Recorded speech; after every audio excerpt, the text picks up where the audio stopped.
And if you look at the theme of today, tomorrow will be the Day of the African Child, and civil society that are child focused are here to be able to contribute positively to the day's theme of this year. So I think I'll call upon Elijah to take us to the next level.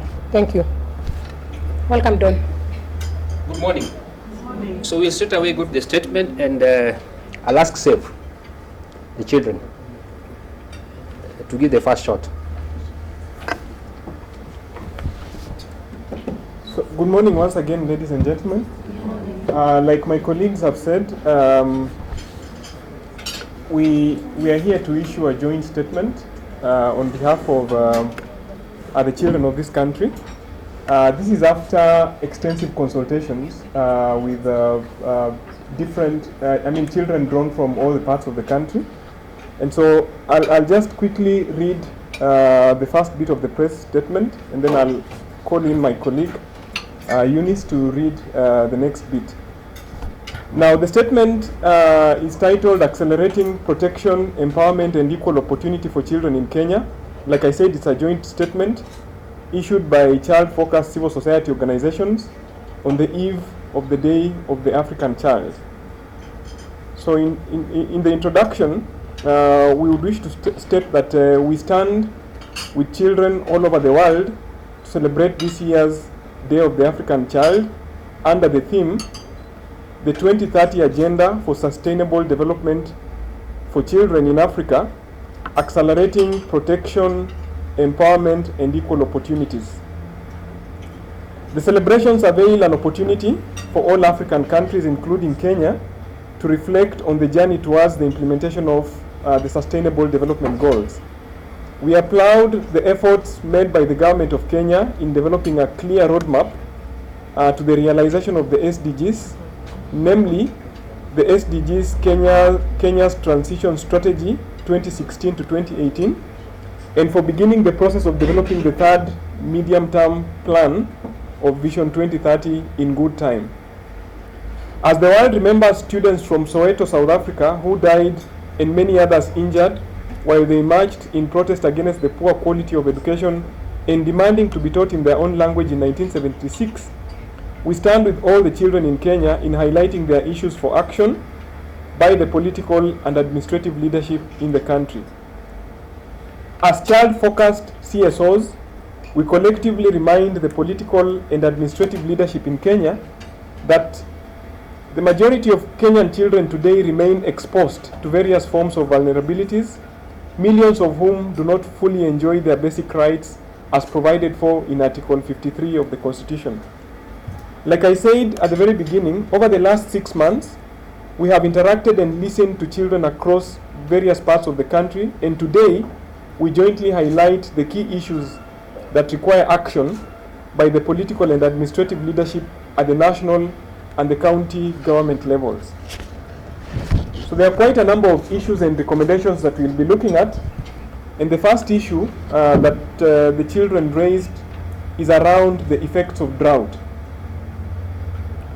Close to 1.5 million children, and the number is increasing, have been directly affected by drought, of whom 450,000 children need to be placed under what we call the blanket supplementary feeding program. We also note that more than 1.2 million children of school-going age are in need of urgent school attendance, basic essentials, and sustainable school feeding program. This is as a result of the ongoing drought. And also, close to 150,000 children are at the risk of abuse, neglect, and exploitation. So on the issue of drought, we call upon the national government to make public the report on the progress made in addressing the effects of drought on children and the amount of financial resources spent so far in the emergency response program. In this report, data should be presented on the number of children who have been reached, disaggregated by sex, age, group, and vulnerability. So that is on the issue of drought. The second issue is around the ongoing strike. So this is the strike by healthcare personnel. And we begin by noting that the doctor strike that lasted for more than 100 days and the current nurses strike have had great implications on the quality of health service delivery to vulnerable children whose parents and guardians cannot afford private healthcare services. It is notable that during the doctor strike, a number of lives were lost, and currently many children are at risk of losing their lives as a result of the ongoing nurses strike. We are therefore calling upon the Ministry of Health, the Ministry of Labor, and the Council of Governors to urgently negotiate with the nurses to call off the strike and return to work. For the long term, we recommend that a Health Service Commission be established through a legislation with a mandate to manage the human resources for health in Kenya along the same principles that guided the establishment of the Teacher Service Commission, which caters for the teachers. At this point, I'll call upon my colleague Eunice to take us through the next issue. Thank you.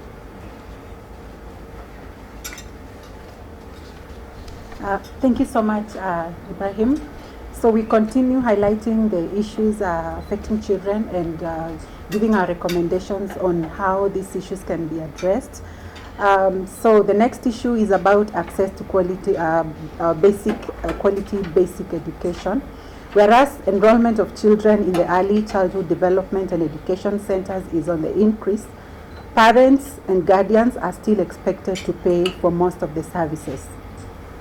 Despite free primary education, there still exists hidden costs that keep a significant number of children out of school, and for those in school, completion is not assured.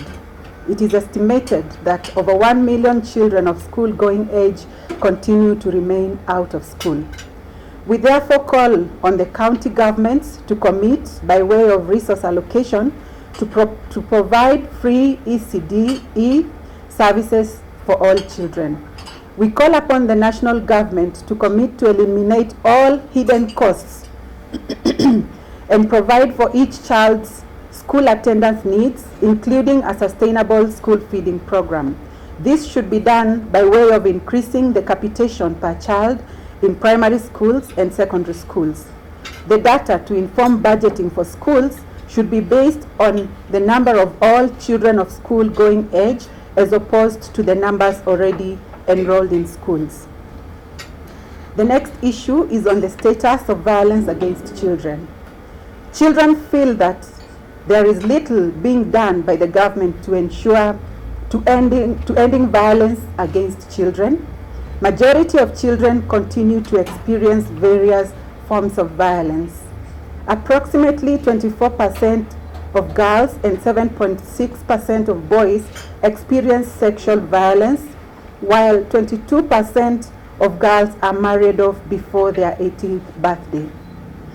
Government-generated data on child marriage, female genital mutilation or cutting, sexual violence, child labor, and neglect, among other forms of violence, categorized by context and counties, is not readily available to inform policy and programming. The National Survey on Violence Against Children is long overdue, noting that the last time the survey was carried out was 7 years ago. The launch of the Child Protection Information Management System was indeed a great milestone in improving data management on child protection. Nonetheless, an analysis of the government budget for the FY 2017-2018 does not indicate any financial allocation for rollout of this very important system. We therefore call upon the national government to expressly commit to carry out a national survey on the status of violence against children in the FY 2017-2018. This will help in determining the real progress made and identifying the specific measures needed to address different forms of violence in various parts of the country. We acknowledge that some effort has begun being made along these lines, but we we emphasize that it should be sustained so that it comes to a conclusion that the survey is done in good time, so that we do not continue using the data that came out of a survey that was done 7 years ago. We call upon the national government to commit to develop a national strategy for ending violence against children in Kenya. We also urge the national government to issue a public communication on how much has been provided in the budget for FY 2017-2018 for the implementation of the Child Protection Information Management System, and indicate the strategies for mobilizing resources to meet the deficit, if any. My colleague Elijah will proceed with the next issue. Thank you very much. Good morning. Our last issue is child participation. You recognize that our constitution provides for public participation. The word public, as is the constitution, we need to take it to mean children. So the children that we've engaged over the last 6 months are saying they're not participating. We would have loved to have children here today to participate. However, we are speaking on their behalf. The structures for child participation, Kenya Children Assembly, Kenya Children Congress, and Kenya Student Government, are there in place, but they're not effective. So children are saying they want to meaningfully participate. In a survey that we recently carried out of 100 children, for every 100 children, only 11 are participating meaningfully. In a population of a country where over 50% are children, what does that mean? The last planning and budgeting process, children never participated. And you have an approved budget that is going to track the lives of children, but they're never involved in making that budget. The same budget has what we call programs and sub-programs in every ministry and departments at national and county level. Those programs do not have budgets for child participation. So we are calling upon the government, national government and county governments, to revise those budgets and ensure that every ministry, every department and every agency has a specific vote for child participation. And we also aware government has started the process of developing the third medium-term plan. This week, there are county consultations. Those county consultations are being led by respective principal secretaries, and the invited participants to those consultations are all adults. So we are reminding government this morning that can we have specific county forums for children to participate in the development of the third medium-term plan. Again, this week, we had the National Conference on Elections, all adults. We are reminding IEBC that perhaps we needed to have a conference with children before elections to listen to what the children are saying, both in terms of the electoral process and the issues. While aware that the children may not be at the right age to vote, it still is important that they're given a space to participate and engage IEBC directly so that their views are heard for purposes of 2017 elections. So we thank you. That is the end of our statement, and we welcome questions and comments.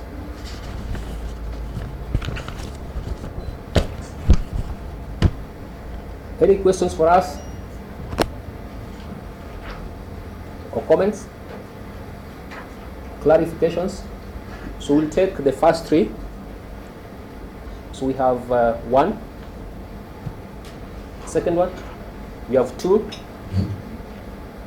And three. So just give us your name, media house, and the question.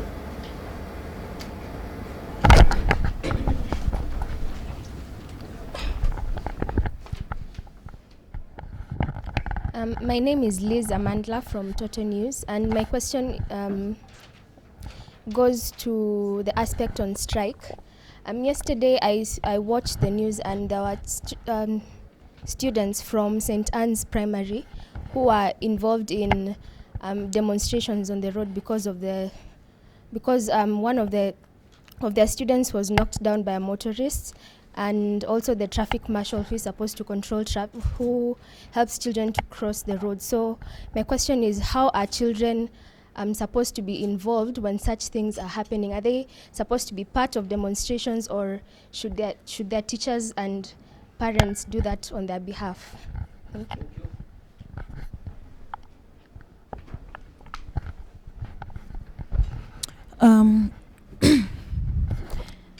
My name is Nancy from Milel FM.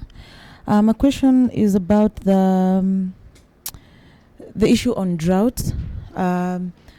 There's a number that you've talked about, the kids being affected directly through the drought. I want to know when the survey was done. How long do you think this is going to take, and what are the civil societies, most especially the ones with departments on children, trying to do to help such kind of kids? And also on the matter of the survey that was done about sexual abuse and all that, I also want to know about what exactly are the issues that are affecting our kids right now as we celebrate the African child. What are the gritty, and what should the government do about it? Yes, so let's have the fourth one. Thank you so much. My name is Radin Bikram from the Standard. Just looking at this report by the same child. And as a country, I think we're doing poorly. And I just wanted to find out, is it that the method that we are using as also as civil society plus the government is not working out? Because year in, year out, when you look at the statistics, they're always the same. They're still below where we're supposed to be under the UN, and even look at the charter by the African Union. Is it the method that we are using, or is it that we get the funding, then we seem not to understand the vulnerability of these children? And then my second question, it's always, I always see it become a normal thing. A day to the event, we launch a report. Then after that, everything goes under. Then we wait until then next year, again, we are. Are you going to engage the media so that you can highlight some of the challenges that these children are facing? Or are we just going to wait until again another year, then we come, sit down, launch another report? Thank you. Thank you so much. I'll take the last one. I'll call my colleagues who are here, Eunice and Ibrahim, to be part of the panel that will be answering. Okay. Thank you. Maybe I should pick from where Bik was left. These are very good stories, a good statement.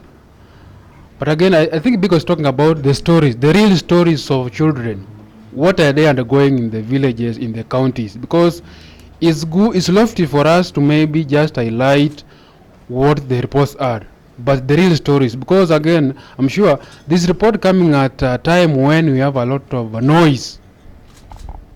It would have been the best if we had stories on the same, not just the day, but even going forward, having stories from the counties, because this is where the crux of the matter is. Number two is maybe we should maybe tell us where are we now? Maybe from if we are talking of from the new constitution, where are we for the children? And then number three, we are talking of public participation. Do we think that maybe our children have the capacity to interrogate a budget of 1.2 trillion? For their service? I think the issue of capacity building is very important for me. Thank you. Thank you. So we will attempt to respond to your questions. And let me begin by saying that this is one of the ways of strengthening collaboration with the media. And we are keen to walk the journey of promoting child participation and child protection in this country with the media. And today, being the eve of the Day of the African Child, we are here to speak on behalf of the children based on what the children are saying, and just to point out that we are not holding brief for government. We are standing with the children to ask the right questions on behalf of the children to government. We want to recognize that the duty bearer is government of Kenya. And when it comes to Article 53 of the Constitution, the buck stops with the government of Kenya. The role of civil society this morning is to speak on behalf of the children and to emphasize that the children should be encouraged to speak by themselves. As to whether they have the capacity to speak by themselves, as to whether they have the capacity to interrogate the budget, Yes, they do. If only the government of Kenya could ensure that budget documents are in child-friendly formats. If only the government of Kenya could ensure that tools for engagement in the budget process are child-friendly tools, right now we'd be having children speaking this morning about the government of Kenya budget. However, we note that there are children who are able to speak about the budget. What they're lacking is opportunity to directly engage the policy makers. I would like to ask my colleague from Save the Children to speak about drought. Yeah, thank you very much for your question on drought. Now, I think I'll begin by saying that the figures that we've mentioned are actually drawn from statistics from the National Disaster Management Authority, the NDMA, which is the institutional framework that deals with issues of disaster management and is at the center of drought response, at least on behalf of the government. And secondly, we also have UN OCHA figures. This is the United Nations agency that deals with humanitarian assistance. And so the figures that we have here are actually drawn from, from the two sources, government sources and the UN sources. And these are fairly, I would say, conservative figures, but these are the figures that everybody is working with. Now, on the issue of, still on the same issue of drought, I think it's critical to note that we have said that about 450,000 children need to be put under the blanket feeding supplementary program. Because if we don't do this, the global acute malnutrition rates in many of the drought-prone counties actually going beyond the 15%, which is the emergency threshold. You know, once the global acute malnutrition rates exceed 15%, then we're in a crisis situation. We have figures from smart surveys that have been conducted in northern, in parts of North Turkana and Mandera, indicating that more than 30% of the children are actually malnourished, and this would interfere with their right to education. Such a child cannot go to school properly, and it also subjects them. I mean, it makes them become vulnerable to issues of health. So it is critical to note that the malnutrition rates are very high in about 3 counties: Marsabit, Mandera, actually 4: Marsabit, Mandera, Turkana, and Wajir. And the rates are almost exceeding the 15% threshold that I talked about. And then a colleague talked about the report that was launched by Save the Children on the 1st of June, the Childhood Index. In that report, you will see that the stunting rates for Kenya actually about 26%. So that tells you that a quarter of the children in this country, slightly more than a quarter of the children in this country, actually stunted. And this is outside the emergency period. So you can imagine what drought would do to an already stunted population. So we are saying that this is a serious issue, and the government needs to invest its resources in it. Thank you. I will ask my colleague from Child Fund to speak about violence against children. Are our strategies failing or not?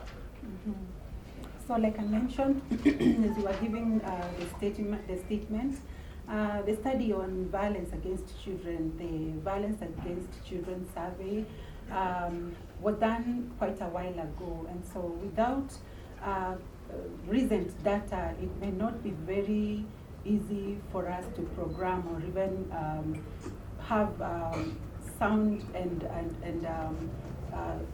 interventions that are sensitive to the current issues affecting children. And so we know that there are issues, emerging issues affecting children, such as issues associated with cybercrime. A lot of child trafficking has been happening in the recent past. And so those are aspects of child protection that have not been captured in that study because of the fact that it was not adequately captured in the study because it was done quite a while ago. And so that is why much as we appreciate the effort that the government is doing in terms of the response plan for the VAX 2010, it is important for us to, for the government to also up their effort in terms of coming up with recent studies so that interventions can be relevant to the issues that are affecting children today. Thank you. Let me just add that the various forms of violence against children today, we have sexual violence, which is really rampant or prevalent, high, child marriage, FGM, child prostitution, child neglect, a number of forms of violence. And as to whether our strategies are failing or not, I think the big question is, are we implementing the law properly? And if you're not implementing the law, what is the problem? Are we working on our norms and values as communities? If not, what do we need to do? Are we providing the right education and life skills for children? And I want to encourage the media this morning, perhaps attempt to ask government, where is the documentation on the progress made in addressing violence against children in Kenya? If you look at the annual government sectoral reports, all government sectors have annual reports. Those reports do not demonstrate the progress being made by government to address violence against children. Those reports are publicly available at the website of National Treasury. So the civil society this morning, we are able to partner with the media to continue asking the right questions, even as we strengthen child participation, even as we strengthen child advocacy. There's a question that was asked around the children who are demonstrating on Jogoo Road, I think yesterday or the day before. One of the things you notice, how the police were addressed. It was like, if you saw the clips yesterday properly, the police were in combat. It's like there's some guys rioting somewhere that they want to go and deal with. And those were children, primary school children. So we need to ask ourselves, yes, accident happened, but the children went to the road. Did they decide to go to the road by themselves? If they did, why did they do that? If they did not, who encouraged them to go to the road?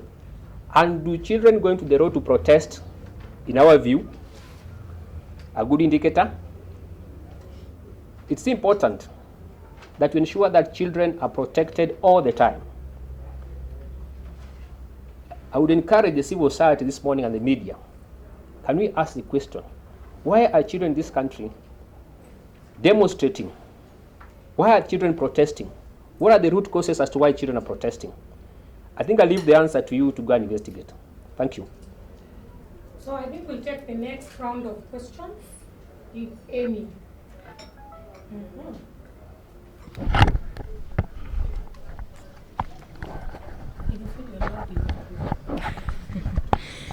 Okay. My name is Susan, once again, from the Star newspaper.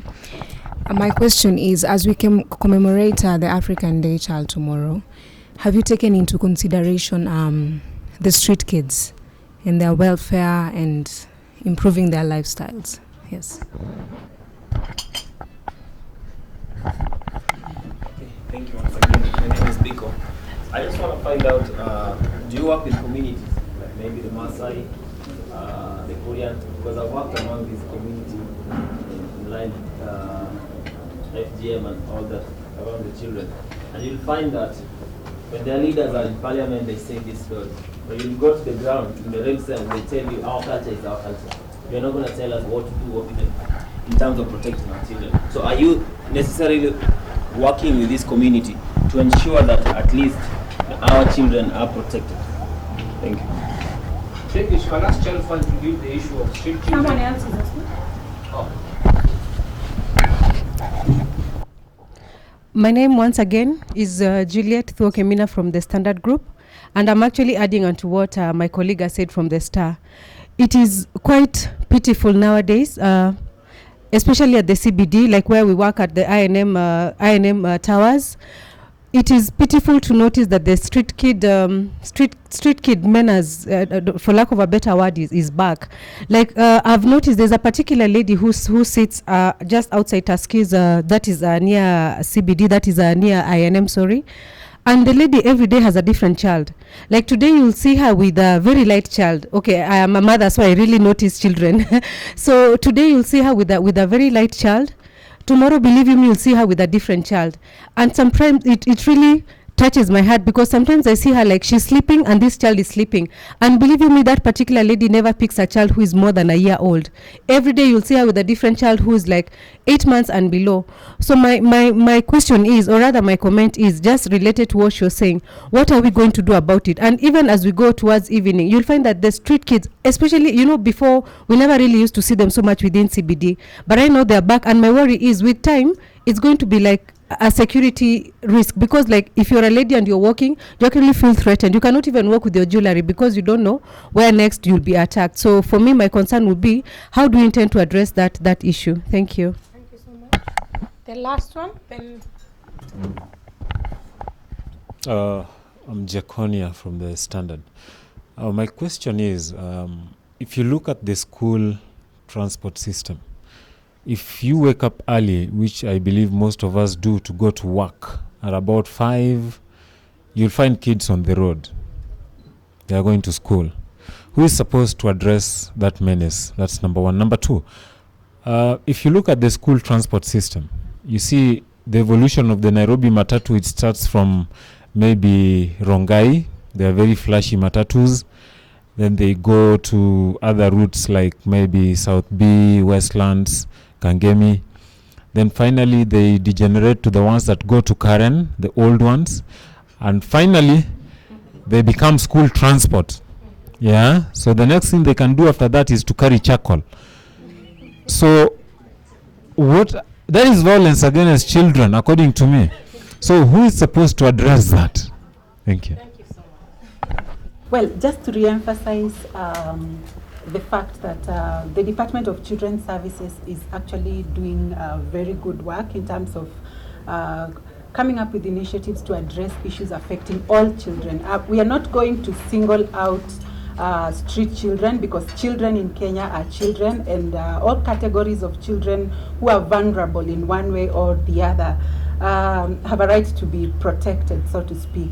But much as the Department of Children's Services is actually doing a very good job, the key issue lies in budgeting for children, the national budget for children. Like we read in our statement, if you examine the FY 17-18 budget, you'll see very little has been allocated to children. I want to talk about children collectively, because when we start probably picking certain children suffering certain vulnerabilities, we'll talk about the street children, we'll talk about children living in very poor environments. We'll talk about children involved in commercial sex work. Those are categories of children who are suffering various levels of vulnerability, and the government has the responsibility of taking care of all children suffering all forms of vulnerability. And so much as we applaud the Department of Children's Services for really stretching and doing quite good work, they are limited in terms of the resources that are allocated to issues of children. And so our appeal is to the government, and our appeal is that the budget, sufficient budget, be allocated to the children's sector, so that children issues are going to be addressed very comprehensively, regardless of where the children are, because street children are Kenyan children. Thank you. Thank you, Ibrahim.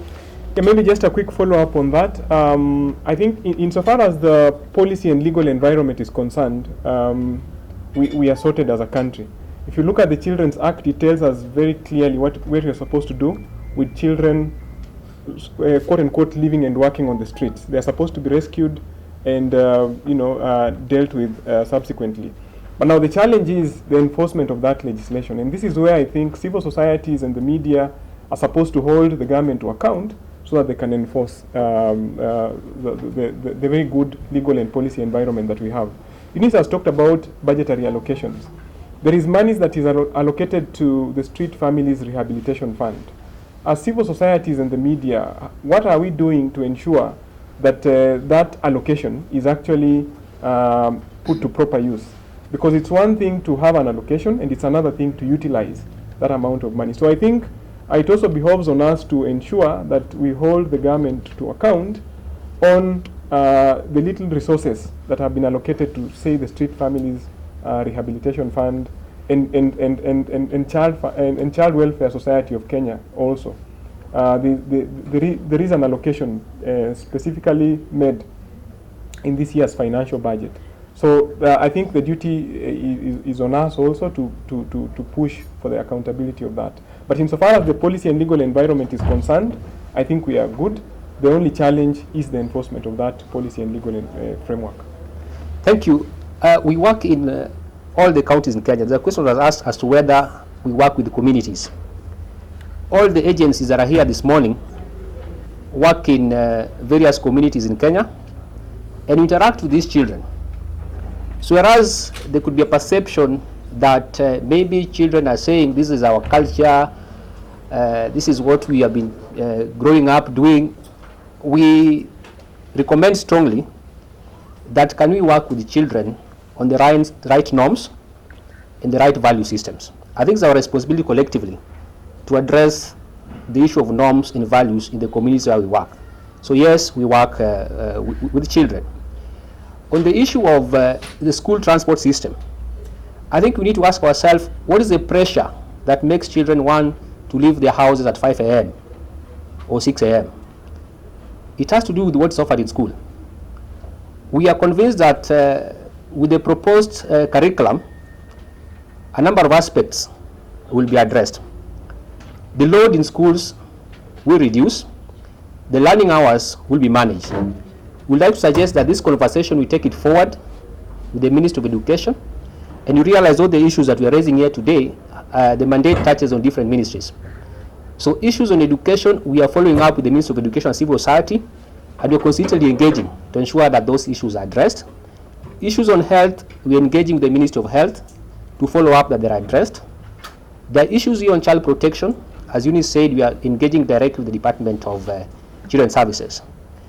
And perhaps as we go to conclude, we also want to remind the political leadership, as we approach the elections, what is their commitment to address the needs of children in this country? We are yet to hear expressively from them what they are committing to end violence against children in this country. We are yet to hear what they are committing to ensure that all children in Kenya who are over 50% of the population are protected and protected all the time. We are yet to hear what they're committing to ensure that the government of Kenya has in place what we call the national strategy to end all forms of violence against children. And such a strategy, therefore, will help us to address all forms of violence against children at every level in Kenya. So we thank you, and we'll be happy to close this for now. And then I'll ask Eunice just to make a comment on an aspect of capacity building and strengthening media reporting and tracking and children issues. And I'm sure she may want also to engage you as to whether that those specific areas that the media may recommend to the civil society working in the child sector to plan to support on capacity building so that we improve on tracking children issues and reporting. Thank you. Okay, thank you so much, Elijah. Just before I get to the aspect of capacity building, I just want to make an appeal to the government of Kenya. It is so great to see how involved the government of Kenya was in terms of ensuring that we adopt the Sustainable Development Goals. To this effect,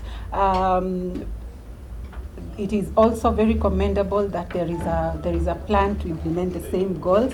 Our interest on the targets on the sustainable development goals that deal with violence against children. We would continue appealing to the government of Kenya to demonstrate commitment in terms of ensuring that the targets that touch on violence against children are dealt with. But I would throw it back to the media just to ask what capacity building needs would you want to propose that we partner with you in terms of strengthening the capacity to report on children, because reporting on children is sensitive, especially in our area of interest of children that have been affected by violence or by abuse, exploitation, neglect, and all that. Those are vulnerable children, and so much as we would want to highlight their issues, it is important to highlight them in a good way so that they are not subjected to more harm in the process of helping them. So we would appreciate just understanding what capacity gaps there are and how we can partner. The civil society, the child-focused civil society can partner with you in terms of reporting or even dealing issues about children, and you being our partners in terms of highlighting issues affecting children, because children will suffer silently if the media does not bring out issues affecting children. A good job has been done so far, but it can be done better. So we throw it back to you, the media. Thank you. Thank you, Ibrahim. Yeah, maybe just to re-emphasize where we started, that this is being done in the spirit of the Day of the African Child. The national celebrations are being held tomorrow at Cheptais High School. We're expecting the Cabinet Secretary, Ministry of Labor, to be there. Normally, what we normally do is we also get a child to be the child guest. It's a radical departure from the usual celebrations where you have, an adult or a cabinet secretary. It's normally a child who will be the guest. So I would also invite the media to be there to celebrate with about 2,000 children from Bungoma County, and particularly Mount Elgon sub-county, and most of us will actually be there to team up with these children. Maybe just a last issue on the issue that you raised, my brother from the Standard. You talked about the generation of these buses from Rongai to Chakol. But have you asked yourself about the drivers themselves? The drivers also degenerate, because since we had the Michuki rules, those who can't get certificates of good conduct would find themselves driving the degenerated vehicles that you're talking about. Because if you can't drive a PSV because you don't have a certificate of good conduct, it's highly likely that you'll end up driving, a school bus somewhere, because you don't need a certificate of good conduct. So these are some of the things that you're also thinking of, engaging the duty bearers, the government insofar as addressing. Yeah. Thank you. All right. With regard to the capacity building aspect that we brought up, we are going to have a training from media on the 29th and 30th of June, and so as a questionnaire is going to go around so that you can indicate what areas of interest in terms of child protection that you would want you as media to work with us in terms of building your capacity in protection of children. Thank you. Thank you. And as we close, this is our commitment to ensure that at least on a monthly basis, we can have a roundtable with the media to continue advocating for the rights of the children. Thank you.